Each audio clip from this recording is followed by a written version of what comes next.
Elmo Kane with that AK-47. This is Duwap Kaine, an artist that's gone on to inspire hundreds, even thousands of artists and molded the sound of the SoundCloud scene for over half a decade. But not only that, he's also gone on to influence the music scene and also released countless amounts of songs that have surpassed millions of plays and streams. So if you're interested in learning more about Duwap Kaine and what it took to get where he is now, keep watching.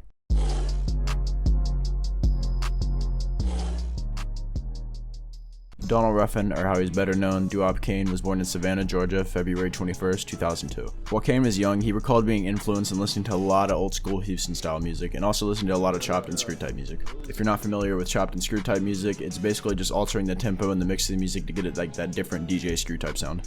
In his early years, he was doing alright in school and achieving pretty good grades, but when Kaine was around 9 to 10 years old, he would eventually get added to a Facebook group chat called Ocean Gang. It was filled with other rappers that were about his same size at the time. Ocean Gang, the title of his group chat, would also go on to inspire his first rap name, which was Dolphin God. With his title being Dolphin God, he would live up to the name by dropping two legendary freestyles, being the Elmo freestyle and the Ocean Gang freestyle.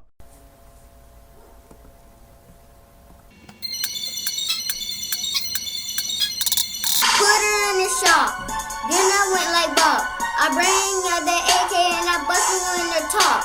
I bust you in your leg, you look like a fag. I got more swag, I'm gonna put you in a bag. It was around this time where Duwap got his first big cosign from the only rapper that would cosign these kinds of songs.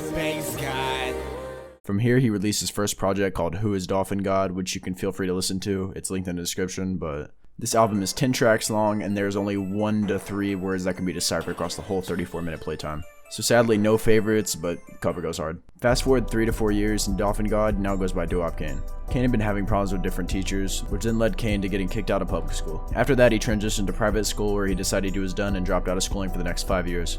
So like, what did you not like about school though? Because I know you like skip classes. Man, like all them lame ass niggas in that bitch, man. So just the people there, but not just like subjects and like homework and stuff? Teachers, yeah. Homework, all that lame ass shit. I ain't got time to sit down and do no fucking homework. And it was around this time when Kaine was 14 that he settled on pursuing music. From here, he would drop singles like No Smoke, Robbin' Banks, and most importantly, A Stove is a Stove.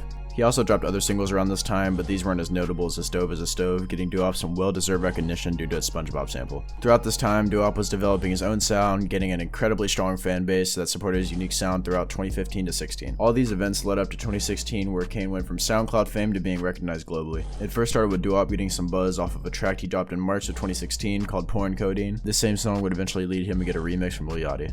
As Duwap Kaine was coming off his hype from his Lil Yachty remix, he knew it was time to drop a tape. But before he dropped the tape, he was working with another artist known as Lil Candy Paint, who Kaine met off the internet, and from there, they linked and made some classic SoundCloud hits. The name of the tape is Candy Cane, which is one of Kaine's biggest tapes in terms of numbers.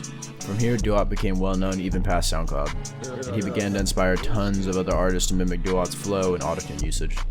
But Candy Cane is far from the end of Kaine. He would go on to work with producers like 9-9 and Pierre Bourne, which would in turn make some of Kaine's biggest singles even today, with Santa, Mickey Mouse Club, Disagree, and Tell On Me all surpassing well over 3 million plays. From 2018 till present, Duwap Kaine has released over 7 albums, not including his deluxe, which just showcases how insanely consistent Duwap is, putting out new music and experimenting with different new sounds. Now let's talk music. Sadly, I'm not going to be covering singles or any of Duwap's tapes before Candy Cane, because not only are those tapes impossible to find, but they're also pretty low quality and sadly probably wouldn't even be worth ranking. Candy Cane is overall a great album, with for some reason most of the songs being deleted from Duwap's SoundCloud page or Spotify. Overall, my favorite track was definitely AK-47 or Disrespect, with both sounding like classic Duwap with some good beat selection. A couple of songs like 30 Round and Glue are pretty rough, but still pretty catchy. Overall, this project is definitely worth a listen if you want to dive into old Duwap. I'd probably give it around like a 6 out of 10. And keep in mind, for me, a 5 out of 10 is average, so overall a good project. The next project is Underdog, which is arguably one of his best albums. This whole album is basically the foundation of Duwap's experimental side, with each track sounding good but different in terms of flow and beat selection. My favorite tracks off this tape are Mad, Dad, and Tweak. This project is a must listen if you want to get into Duwap and definitely worth your time. Overall, it's a 9 out of 10. The next project is Bad Kid from the 4, and this album is interesting. It takes a lot of risks with the productions and flow, but sometimes it doesn't really pan out in my opinion. Not saying this is a bad project, I'm just saying this project is a little less consistent than Underdog. And this project's highlights for me are Whip Me, Earl Sweatshirt, and Crack. Overall, I'd give this project like a 7 out of 10. The next Duwap project is Underdog 2, which in my opinion rivals Underdog 1 in terms of consistency, but just missed the marks on a couple tracks. This project has good energy throughout and also has a great production, along with flows on each track being clean. My personal favorite tracks are Not Cool, Count on Me, and Under the Sun 2, which is definitely a highlight because this song is just a good listen. Overall, this project is like a 8.5 out of 10. Thank You Kaine is sadly my least favorite project from Kaine. Aside from no auto-tune and Another Cup, most of the songs on here just sound poorly mixed and have bad production. Overall, this project is like a 4 out of 10 in my eyes, just because I appreciate Duwap still trying to alter his sound, but it just didn't really hit the mark for me. Now, After the Storm is honestly my favorite Duwap project, which might sound weird considering how good Underdog is, but this project for me is just great front to back. With songs like $25 Fanta, Fredo Bang, and First Days Out Storytelling, which is about Duwap's experience with the police, it's just a good project. Overall, I'd probably give it like a 9 out of 10. It's like, I'm not going to do like a 9.2 rating system, I'm not going to do that kind of thing, but it's definitely worth your time.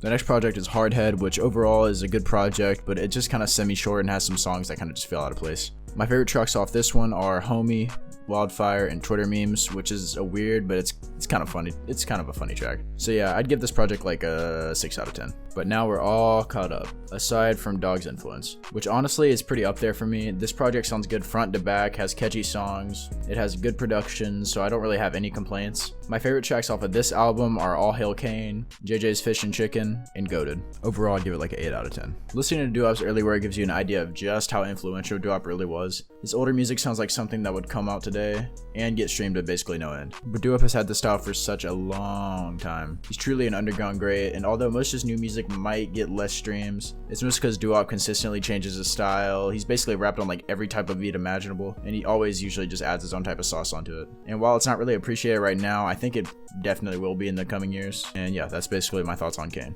So what do you think of Kaine? Let me know if you learned anything by watching this video, or if there's anybody else I should do these types of videos on. Just give me basically just let me know. I'm looking forward to making more videos. I'm gonna try to get like 3 videos out, or not 3 videos. I'm gonna get a video out every 3 days. The videos are a little bit hard to get out, but I'm trying. So if you could take some time to subscribe, maybe check out some other video. I do have my other video up about Zodiac, so if you're interested in learning about him. But yeah, that's basically it. Thank you guys for watching, and bye.